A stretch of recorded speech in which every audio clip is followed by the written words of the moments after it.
It's Tuesday afternoon at 4 p.m. in Switzerland. It's Space Café WebTalk time. Our Space Café WebTalk, 33 minutes with Chris Stott, will begin soon. Thank you for joining us for this very informative and definitely very inspiring talk today about permissions, registrations, education, and much more. As always, we appreciate your participation and your ongoing feedback. I'm Torsten Kriening, your host today and publisher of SpaceWatch.Global. We are a Switzerland-based online platform for information in and about space and new space activities in a geopolitical context.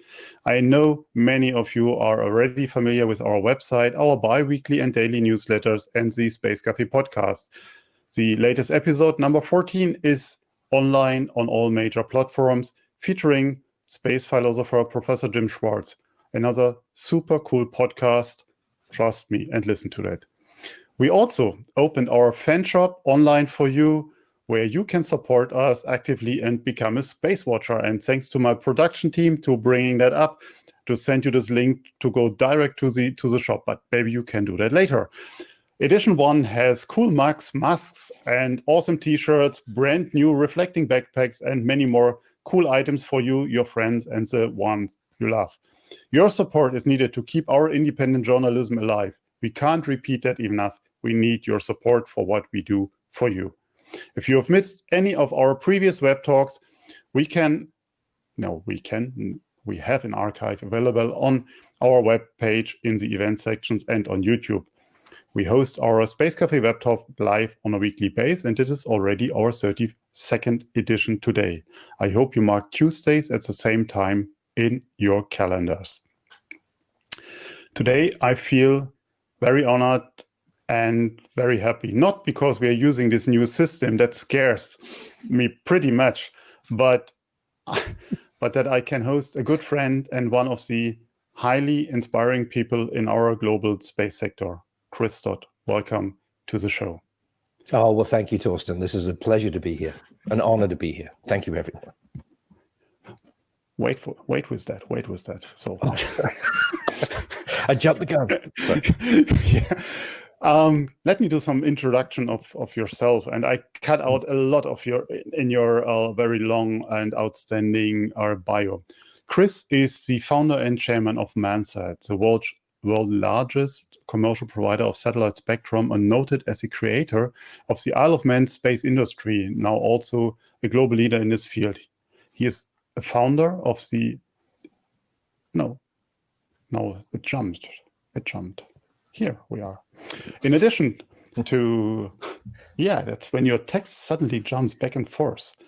In addition to his work with ManSat, Chris was the co-founder of Odyssey Moon, the first team that entered the Google Lunar X Prize, and later merged with Space Services and teamed with SpaceIL, and is also the founder, chairman, and CEO of Lone Star Lunar Development LLC. Chris is an ISU alumni, also serves on ISU Board of Advisors alongside the Isle of Man government. Chris advises the Icelandic government and the Vatican on space and satellite regulation. He has served as an advisor on space law and satellite regulation to the UNOSA, the US government, especially the US Navy, and the United Kingdom government in satellite regulations.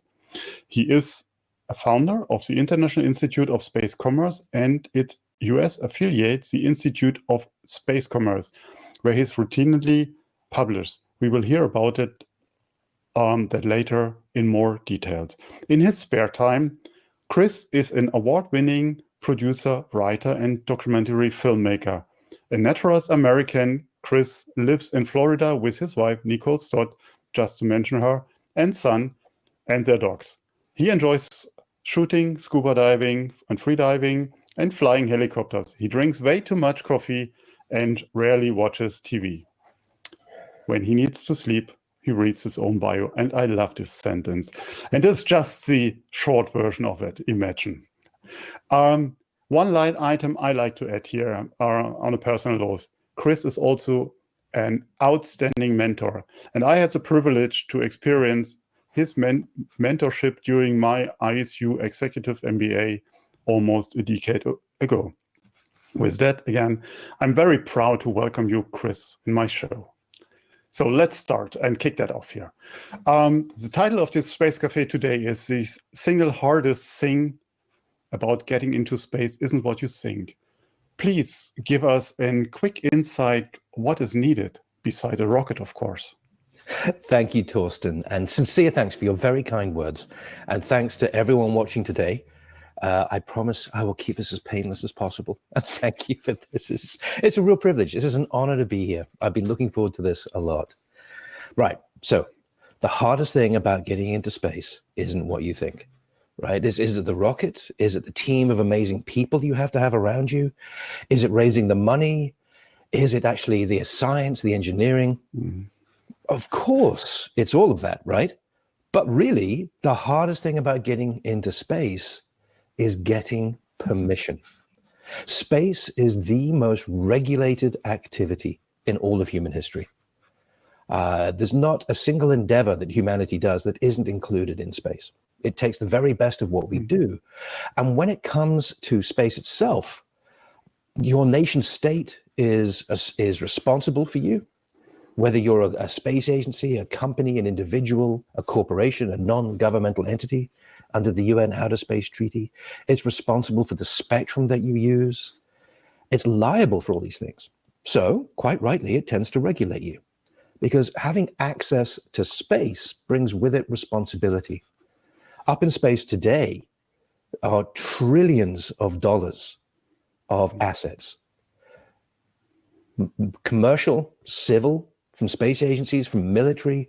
I mean, these days, it's everything from major corporations to high schools can put things in space. And when you're looking at that and the permissions that you need to get to do this, from spectrum to launch and operations licensing, landing rights, and more, a lot of people focus, quite rightly, right? They focus on the tech. Very cool. And they're building the amazing teams. But the one thing we found over the years that the one thing that they forget sometimes, or they underestimate, is the long pole in the tent. The hardest thing is getting permission. So that's one thing we always say to people is, talk to your regulators, understand that regulatory process that you need through your country, be as transparent as possible with your regulators. They are your best friend in space. They're there to help you, to guide you. The last thing you want to do is be stuck on the ground because you didn't get the right license, which is crucial.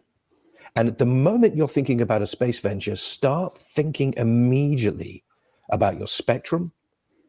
Start thinking immediately about your launch and operations licensing. Start thinking about export control. Start thinking about data sovereignty. Start thinking about everything you need to do about how to get permission to get into space. Figure out how long that's going to take you and count back. For example, you want to put a CubeSat up in space. You can go with an amazing array of launch vehicle providers, from SpaceX to Rocket Lab to Indian Space Research Organization to Arianespace to ULA and more, right? And I'm missing people, and forgive me if I'm missing you. And that's wonderful. And you could probably book a launch within 6 months to a year from now. But the spectrum filing that you need from the ITU, that permission, that crucial permission that allows you not to cause harmful interference in space and cause chaos to those trillions of dollars worth of assets. Because never forget, the communications backbone for the entire human race is already operational in the satellite industry in space. So sending up the CubeSat and causing chaos there and switching off things and harmful interference, no. At best, maybe a 2-year process, normally a 3 to 4 year process to do that. So again, it's like, I can get my CubeSat up, but can I get the spectrum? And then, of course, without spectrum licensing, you're not getting on that launch vehicle. Because without that spectrum licensing, you're not getting a launch and operations license. And it all kind of counts back. You do your Gantt charts, your PERT charts, you figure everything out. And oftentimes people forget about this regulatory, this licensing aspect, this part of space law, which is crucial. And more we see that the people funding space activities are the ones saying, hang on a minute, where and how are you getting your spectrum license? How do you have permission to conduct your business? Do you have your landing rights? Have you done that? Is that knowledge already in the VC market if you talk about the people that fund these missions, or are you talking about more these noble established space investors which know that already? Yeah, that's a good question, Torsten, because I think that knowledge is sort of percolating down and through, normally on the school of hard knocks, right? I mean, I remember it was not that long ago, companies like Protostar and others in the geostationary satellite industry. I mean, don't forget, geo is, $420 billion a year. That's fantastic commercial space. Satellite industry, put things in space and make money out of them. Who'd have thought? So the idea being that some of the major investors there, debt equity financing, the banks and everything else, they know, absolutely they know to ask that question. Where are you getting your licensing? How are you doing with that? And that is starting to come through the VC awareness, and it's starting to come into the angel funders as well, because they're realizing that, when they hit these roadblocks, and these last minute things, well, how do I get my license? It's like, let's not go through that pain and suffering again. Let's just think ahead. Rocket, payload, people, license, right? And I think it's fair on that occasion. I mean, you didn't mention anything about space security or space debris at that stage. And I think that's fantastic, because we talk a lot of that, and we put on SpaceWatch a lot of focus on that with Maribor and others. But at that point, I think it's fair and to do this shameless advertisement for the Secure World Foundation's handbook for actors in space. And we have Ian Christensen here and in the audience as well. And I mean, I made a deal once with Ian that we get 50% of the commission of the handbook, of this free handbook, what they give away for free. So, but I felt good with this deal. He felt good, and I think they're sold out, or they give all them away. But the point is, they collected all this knowledge of all these pieces, which are needed, at least for an, let's call it, beginner's level. I mean, it does not replace companies like yours, like ManSat or others, in helping going through this process, but it creates this awareness. Can you agree with that? Absolutely. I think the more awareness, the better. The more transparent, the more access to information. I mean, don't forget, rules are meant to be read. It's just called the rule of law. Ancient Rome, and they posted the laws up that apply to everybody. Sometimes they let me go teach space law places, and I love doing this. And I mean, truly, it's because we apply all of that at ManSat from a regulatory point of view, but teaching it is so much fun. One of the first questions I ask people is, have you all played the game Monopoly? Right, and everyone's hand goes up. Yes, I played Monopoly. I'm like, great. So, did you read the rules before you played, or did you just start playing and learn as you go? And normally, out of 100 people, and 1 or 2 people will put their hand up and say, yeah, I read the rules first. And it's like, wow, right? You're just like, oh, do not pass go, get the $200, all this kind of stuff, right? And I'm like, okay. So if you actually read the rules to space before you go, it makes you way more likely to be successful. So I think what you guys are doing with Secure World Foundation on that is tremendous. Marimba Jar's work is amazing. We also work very closely with the Space Data Association. Yeah. Arguably the greatest piece of corporate social responsibility so far of the 21st century, with all the orbital air traffic management for geostats and down through the arc. It's a big deal. Space debris is an enormous question. Absolutely. Let's move on. When I read your bio earlier on, I mentioned that you're working with Iceland and Vatican. And I thought, cool. I mean, for me, it wasn't, I wasn't aware that these Iceland and Vatican are belonging to the space powers. And what are they doing in this field? I mean, Iceland, I think we reported about their recent launch of was it a sounding rocket or what? Skyora, I think, launched from there. Yes. Yeah, absolutely. Yeah. So, but what are Iceland and Vatican, especially the Vatican, are doing? All right. So I thought they had this spiritual connection to space. Absolutely. So which one should I'll go Iceland first and then lead into the Vatican. How about I go alphabetically? How about that? So we've been privileged at ManSat to work with the Icelandic government, the Post and Telecom Administration there, the PTA, very forward thinking, really fantastic people. Because Iceland is looking to, Iceland is involved in the space industry. Let me just say that, please, is involved. Everything from the training the Apollo astronauts 50 years ago all the way through to today, through the Icelandic Parliament, putting forward to join the European Space Agency. Amazing universities in Iceland. Their technical ability is really very, very high. And they're getting ready for CubeSat launches. You have Space Iceland with Thor and the work that he's doing there. And we work with Iceland for satellite filing as another path to get to the International Telecommunications Union, the ITU. And it's very much a 21st century way of looking at this. We've taken all of our combined knowledge, working through the Art of Man and all these other countries. We work through about 27 other countries, and then for satellite filing, and then pushing that forward to the best practice, best case, best regulation that we've ever seen anywhere. And that's working with ISAT and the Icelandic government and the PTA as a new 21st century way of very clean, very pure, intensely regulated in a good way to get your spectrum license out of Iceland. They're really good people. Amazing to work with, actually. Beautiful place to visit too. My goodness, that's one of the perks of working there. Yeah, I heard in winter it must be fantastic. Oh, the northern lights, the snow. Oh. Yes. I mean, I just spoke earlier this week with my good friend René Laufer, who just made it to Kiruna. Wow. So he put himself into self-isolation over there, and I think he calls it work. But however, I mean, it's just a minor detail. But greetings to you, René. And what he told me about this region, it must be fantastic. So, however, let's leave Iceland, go to the Vatican. The Vatican, of course, amazing. Again, superb people. So, of course, we were honored. We were asked to come in and to advise the Vatican on space law through the Specola, the Vatican Observatory. So there's the Vatican, one of the smallest country in the world, right? So they came to the Isle of Man, we're a small country, and it's good. And they said, well, look, we've seen what you guys have been doing in space law. We've seen how you've been taking a different approach to others, commercial approach, pragmatic approach, actually setting good examples in the world for best practice. And it was getting ready for a look at a very broad look at the 50th anniversary of the UN Outer Space Treaty, registration convention, liability convention, national rescue agreement, etc. And they pulled in a group of experts from around the world. They asked us to come to Rome.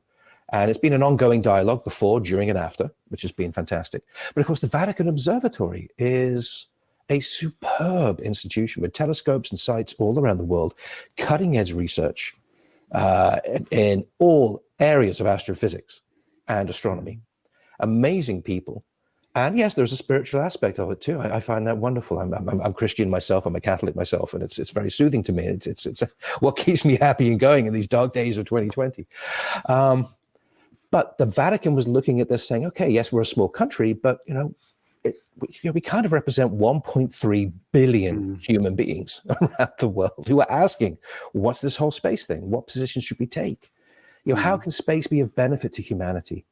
How can, as Nicole says, who sends her best wishes to everyone, how can everything we do up there be of benefit to people down here?" And that's what space must be and should be. This is about the human race, after all. And it's about all of us. And the Vatican were taking a very proactive look. They were very open ears and taking positions on various treaties, etc., as a nation. And given their work going forward with the Vatican Observatory and their research, they're tremendous to work with and are, as we work with them today, wonderful people. That's interesting.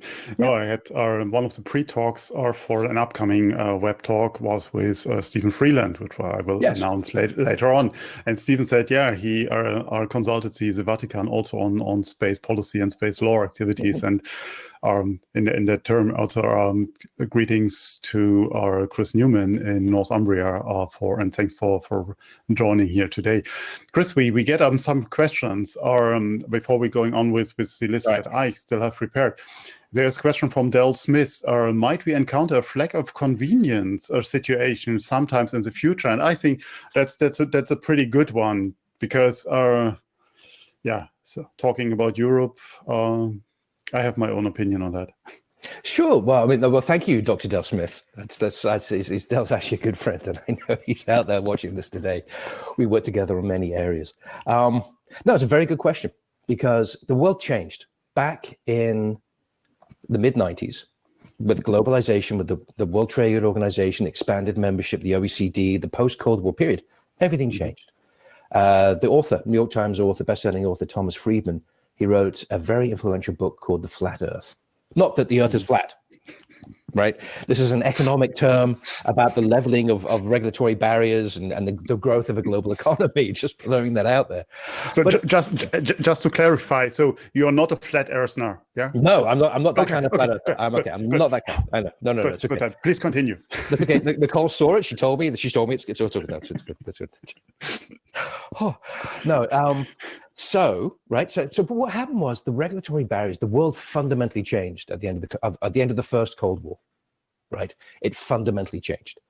And this growth of the global economy, it allowed people to sort of look abroad just as their economic models were changing. So just as someone would say, they were a company in a country, and all of a sudden they merged with one in the country next door, they became regional.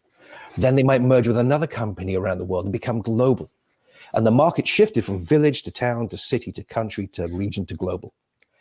And so this idea of a flag of convenience, it's one of those tongue-in-cheek phrases. But really what it is companies choosing to leverage regulatory advantage to the benefit of their customers and their shareholders. Because ultimately the shareholders are all back at home. They're all thriving their economies and doing well. Because that's one of the golden rules of space that a lot of people forget. It's that 100% of the money spent in space isn't. It's spent down here on Earth. So when people, governments, companies, when they invest in space technology, they are fundamentally investing in their economies, not just in the technology and the equipment, but in the people who design, build, operate, and use it. An investment in space really translates almost instantly into the regional and local and national economies. And so when people say flags of convenience, sometimes it's a shock that, you can form companies around the world and enter new markets. But, you have to do that to become a global company and to compete. And it's especially in space, you want to have the most competitive regulation at your fingertips, right? In order to get your business going. I mean, I hear you, and I see that it might be an issue if you have talents wherever they are in the world, and you settle your own business, you start to build a launcher, and suddenly you recognize that your country does not give you the legal framework for doing that. Not building the launcher, but launching it at the end, because that's the idea of building a rocket. So, and suddenly you're at this point to say, hey, what to do now? Moving to the next one, so going to Sweden, or do I stay in Germany? Yeah. No, did I say Germany? Sorry. I mean, we are just recording that. We are not streaming live. So, however, I mean, you see my point. I mean, and that's where you have to decide. I would like to. I mean, we are running out of time already. That was quick. Wow. It's fascinating talk, and we have a number of questions still in the line, which I will go through. That. How can we educate people to use space sustainably? So can you give us an intro of what you're planning to do with the ISC? No, thank you very much. No, and absolutely, because the sustainable use of space is crucial, is critical. We can't repeat the mistakes we've made in the past. As we've done down here on Earth, it's to go back into the Jerry Pournelle, Larry Niven step farther out approach, which is what drove the creation of the International Institute of Space Commerce with the ISU and our affiliate, our US affiliate. Here we are in America. We have the Institute of Space Commerce, an affiliate of the International Institute of Space Commerce back in the Isle of Man with ISU. We're trying to change the equation, the fundamental equation. Our website, by the way, is change.space. And our director is Dr. Michael Simpson. Our deputy director is Elias Diantandre from Brazil, amazing guys. And the idea is we want to bring 1 million new minds into the space conversation, 1 million younger minds, 20 to 30, people who aren't discussing space, people who are not part of the space industry, right? We want to bring people from all these other sectors and help educate them on space, help bring them into this, because at the end of the day, without space, there is no human race. As Larry Niven said, and it was Larry who said this, and a lot of people claim it was Larry who said this, the dinosaurs became extinct because they didn't have a space program. Right? I mean, it's a great quote, but it sums it up. And he goes on to say, look, Earth should be like Eden. The idea that we have heavy industry on our planet in our own biosphere is barbaric, right? And we need to get the stuff up, out, and off the planet and use the energy and resources of space to make Earth incredibly livable and give a standard of living to every man, woman, and child which is the highest it's ever been in human history. You not just survive, but survive in style. That's the mission of the Institute, is to pull those people in, get those conversations going. And, from papers and learned academics all the way through to, we're going to have, Reddits, Quoras, and all sorts of things. There's no point in us speaking to the choir the whole time. We've got to expand the conversation just at the moment. And thanks to all these amazing space startups out there who are making space sexy again. So, I mean, but I hope you focus on the international component as well. I mean, of course. because it's not in the name anymore. So, well, there's two. We have two. Of course, we have the International Institute, which does everything around the world, and then the Institute of Space Commerce, twinned and affiliated, which does things here and also around the world. Okay, no, we're firing on all cylinders. We're a go, baby. We're trying very hard. What join us, please. Will be my pleasure. So, what will be your offer, and how will you operate? I mean, if you can talk about that already. Sure.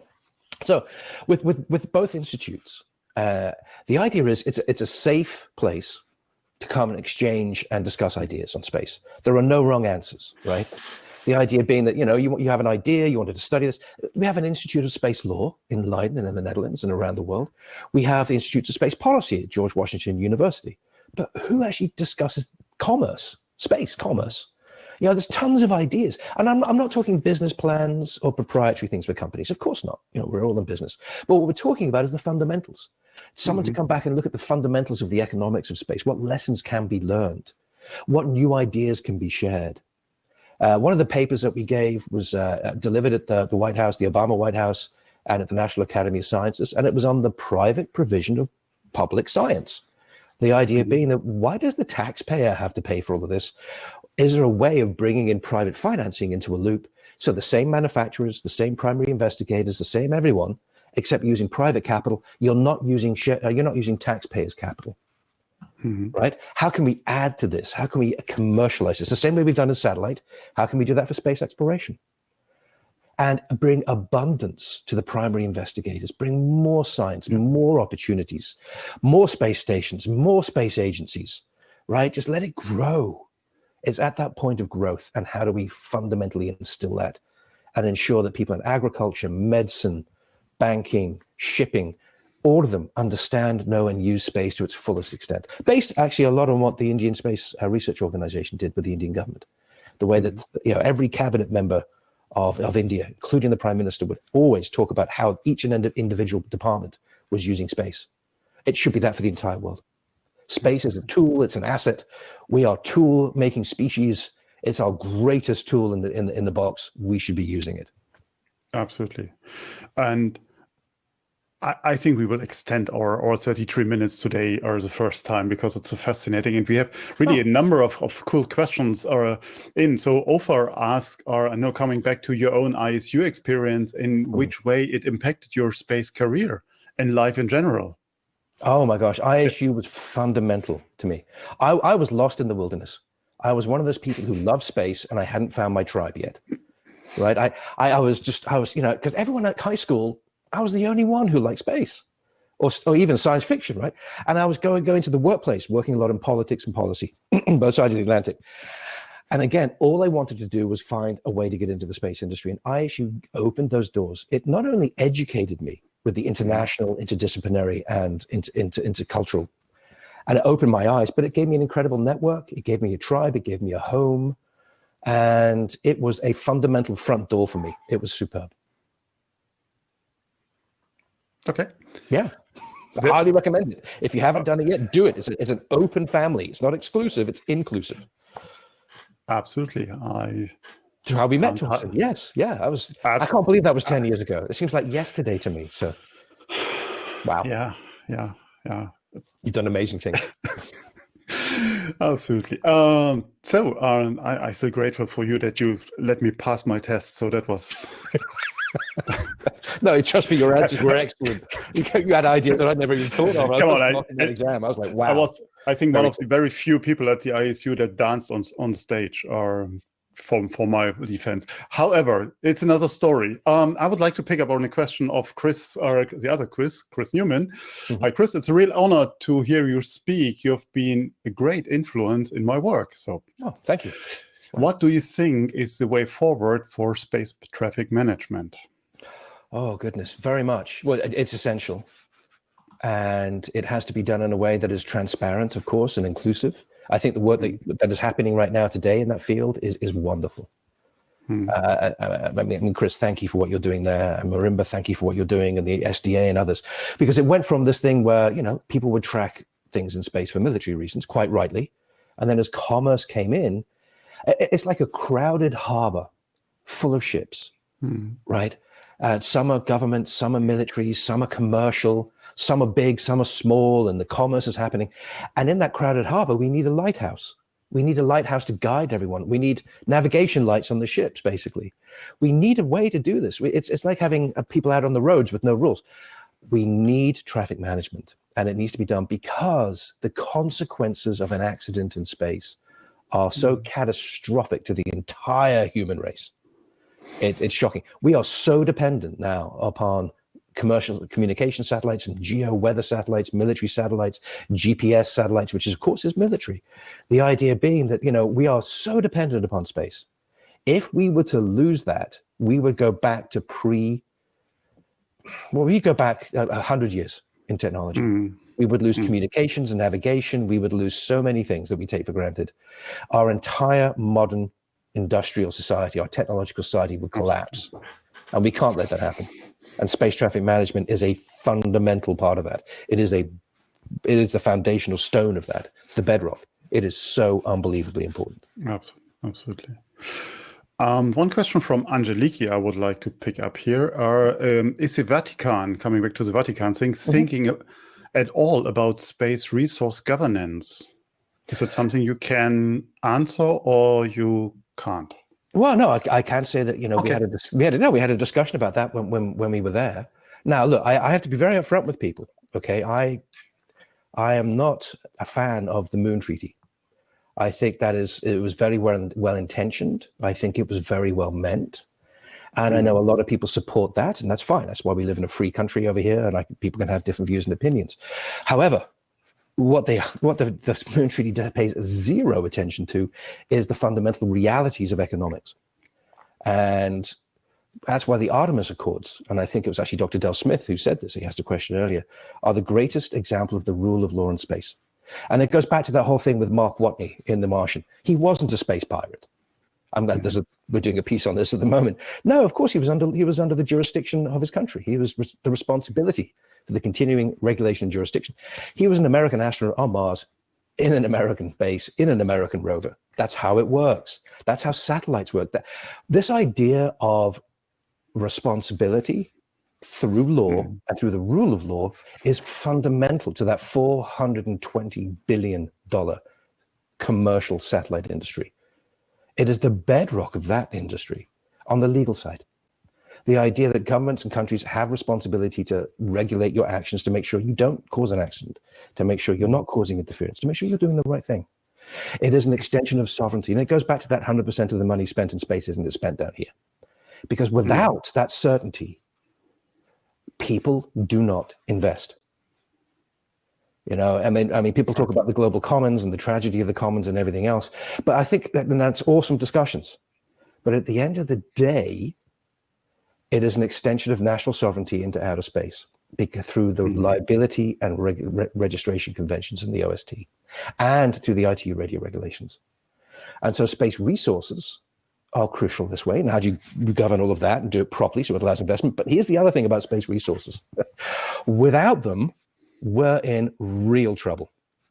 Yeah. The human race is not going to make it at all. And this is that whole dinosaur quote. We either get out and use the resources and energy of space in a responsible manner, of course. That's why the Moon Treaty is so. I'll get myself. People throw the flack at me. It's all right. I'm used to it. But look, it is the greatest suicide pact ever devised by the human race. It was a piece of Cold War propaganda to fundamentally shut down any commercial activity in space. Please understand that. Go back and look at the drafting, look at the authors and everything else, and it is deeply, sincerely twisted. It is a break on the human race. It is the greatest suicide pact ever written by the human race, and not intentionally. This is the thing. It was paved with good intentions. And we can see those good intentions, of course. But the idea that space has to belong, everyone has to go and do all these things. But capitalism has raised more people out of poverty in the last 100 years than any other economic tool that we have. And that Moon Treaty is fundamentally 100% opposed to capitalism. Figure it out. It is, you want space commerce, you want us to live and thrive, Moon Treaty, bye-bye. Artemis Accords, hello. Okay. Interesting thinking, and personal opinion. You will definitely hear from us again, and we would like to invite you to one or the other session. The last question, as we dramatically running over time. I know. I'm very psychologically balanced. I have a chip on both shoulders about that one. Yeah. Oh my gosh! Ever since I read it when I was 12, I used to freak out about that thing. It's an awful thing. Sorry. Halloween a few days ago, I read it to scare myself. Sorry. So let's take the last question here for today. The other ones we will send you over with the request for answer them in writing. Sure. But the one from Dallas, our friend Bedelef Bienhoff asked, "Hello, Chris. Great to see you and hear you. What are your thoughts on the 3 human landing systems provided under the contract to NASA?" Wow. I mean, wonderful. I mean, thank you, NASA, for doing this. Let me think. I hope I'm right in saying I believe it's SpaceX, the national team, which is Lockheed Martin, Blue Origin, and Dynetics, I believe. Oh my goodness, how cool is this? Yes, I mean, and the CLIPS missions too, as well. The commercial lunar program stuff, amazing. The European Moon Village, fantastic, right? I mean, all of these things are tremendous. It's the next step up. We've been 40 odd years in the wilderness, right? We were given the promised land of the moon, and with Apollo we walked away. And space shuttle, amazing. Space station, incredible. Building blocks to get us back. And now, finally, oh my goodness gracious me, finally, hope we can agree on that. We're headed back to the moon, and we're going back to the moon in a huge way. I mean, you add up all the numbers of the investment, it's $174 billion being invested by the world space agencies to go back to the moon and then go to Mars. And with in-situ resource utilization, technology, lunar basing. You saw the news out of Big and Icon about them centering 3D structures and 3D building down for the South Pole. All of this is tremendous because it's an expansion of the global economic sphere. It's a normal, natural thing. Satellites deregulated, boom, they grew. Commercial remote sensing, boom, it grew. Human space flights were the first, don't forget, 25 years ago was the first tourist to the Mir space station before the international. So again, it's like, woof, human space flight. It is natural. It's fantastic. The idea that there's 3 teams competing, competition is always a good thing. And the idea that NASA and the US taxpayer and the government has taken this very forward-looking approach is brilliant. And I know there's many companies involved in this from around the world with these teams. And my goodness, all the best of luck. And I hope all of them succeed and do so quickly. Please, I want to go. I mean, Torsten, you want to go? I'd go. In a heartbeat, I'd go. I might have to lose a lot of weight, but I'd go. No. I read earlier you're a scuba diver, so I think you're more used to this captured environment than I would do. So I was decades ago a free climber. That is fine. But no, space. I love space, but I wouldn't go there. Suborbital flight would be fine enough for me. So I'm okay with that. Weightless, yeah. Also on Earth, I'll go for it. But yeah, cool. I think we run over time, so I'm afraid we have now come to an end. Or even so, I would love to enjoy continuing this inspiring talk with you, and I'm sure we will continue with that at another time or on another occasion. We will talk about, of course, the Institute of Space Commerce, on educational topics, on our future Space Café web talks, and in our magazine.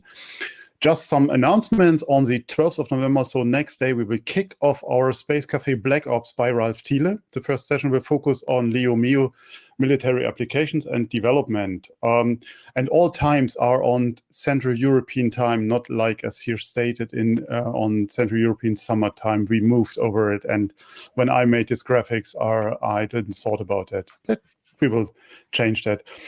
And after the first super intense and super successful Space Café Moribus Vox Populi, we plan the next one on December 3rd.